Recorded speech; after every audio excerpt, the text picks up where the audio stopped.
Сіздер әйгілі Берел қорымы туралы білесіздер ме? Менің қолымда белгілі 11-ші обадан табылған ат абзел жеке бұйымдарының көшірмесі.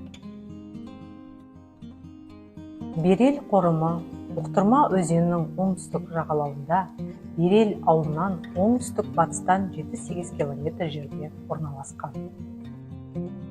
Ежелгі көшпенділердің өмірі мен тұрмысында өнерге өте үлкен мән берілген. Олар негізінде декоративтік сипатта емес, архаикалық мифологиялық түсінікке мән берілген.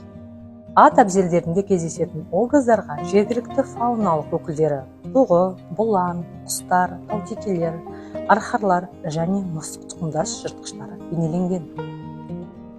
11-ші қорғаннан табылған жәдігерлер туралы толық мағлұматты Берел қорықтық музейінің қызметкері Ерланова Жанат толығырақ таныстыратын болады.